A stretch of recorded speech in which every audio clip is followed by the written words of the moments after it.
it's again this sort of it encourages this sort of paternalism around how black people are treated, and it sort of encourages white people to sort of step in front of us and become our fucking guardians in that regard. And it's hostility. It's like someone made this joke on Twitter, like the bad guys from Get Out wrote a book basically.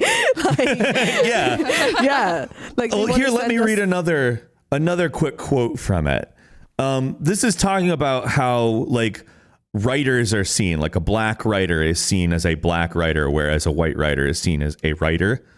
But it says, when we're not looking for black or Asian perspective, we return to white writers, reinforcing the idea of whites as just human and people of color as particular kinds, racialized, in parentheses, of humans. But like, she doesn't know whether or not she wants black people to be essentialized racial subjects. That's exactly my point. She's because sort of like flip-flopping between the two. That's exactly it. The way you put it, she can't decide which one she wants. It's the level of mental gymnastics that these PMC whites have to do in order to avoid looking at the systemic. They would rather create this sort of authoritarian police state where people could be guilty of thought crime, and where these sort of white Karens can call the manager on racism anytime they perceive it happening or whatever. They'd rather go through all of that hullabaloo than to actually look at systemic power imbalances that are really at the root of why racism is perpetuated in these different environments.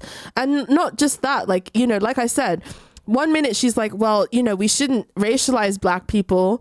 And then the next minute she's like, actually, no, they're permanently racialized subjects that are constant. They're always, and we have to view them as well as constantly racialized subjects. She can't decide. And that's the reason why I think the work is completely unrigorous, because she's making different points as it suits her. When it suits her, black people are just human and shouldn't be racialized. But when it doesn't suit her, black people need to be permanently racialized and viewed as racial subjects at all times in order for us to do a good job of treating them with respect and dignity. It's ridiculous. Well, that's exactly the purpose the second chapter, I think, serves.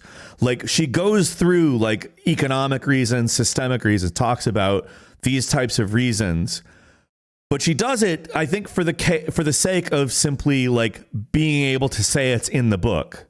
Because like if somebody starts criticizing her about the individualistic viewpoint of this book, she can go, well, look at chapter 2. I criticize individualism here. But again, she conflates it with individuality, so it's not necessarily the right definition of individualism.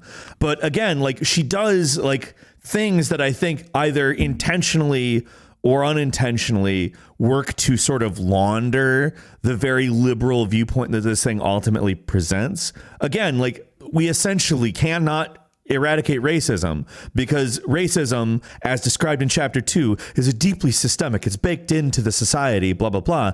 And there are economic reasons for it, blah, blah, blah. She acknowledges these things, but either she's too liberal or too fatalist to say, we need to change the system. Like, it goes further into the larger issues with the liberal left. It's like they're trying to bring Twitter cancel culture into the workplace, basically. Yeah, it absolutely they're is. Trying to, and there is going to be a massive reaction to this, and you can't really blame people. I mean, like I said on Twitter, if I was a white person in an exploitative work environment and some fucking asshole was telling me all of this shit and trying to dig into my psyche, I would probably have a terrible reaction to that shit. I mean, even though this stuff isn't coming from people of color, it's coming from white liberal PMCs. The same paternalistic decisions that are taking television shows off the air, these are not decisions that are being made by black people. And I don't think black people specifically I don't think it reflects the values of working class black people for fucking to corporate diversity trainers to make white people feel shitty in the workplace, and then to also cause more racial resentment that way. Like the reactionaries, the people who are actually, you know, far right, this is fodder for them. This is fodder for them to demonize people of color even more. Like, think about it. Tucker Carlson is starting to make sense. We're living in a universe where someone like Where Tucker Carlson, that motherfucker, yeah. it's starting to make sense because of these fucking people. And it's not as if Tucker Carlson is woke or whatever. No, he's not leading people to a broader left analysis. He's critiquing shit that's clearly wrong, but then leading people to a worse analysis. Exactly. Because of these people. And it's not as if these people have a fucking leg to stand. It's because of these fucking people. Someone like Tucker, there's going to be a big reaction against this shit. And guess who it's going to kick down against the worst? People of color. These fucking white PMCs will still be in their fucking air-conditioned offices fucking patting themselves on the back about how brave they are, while people of color are having to deal with the fucking backlash and reaction that's going to happen because of this shit.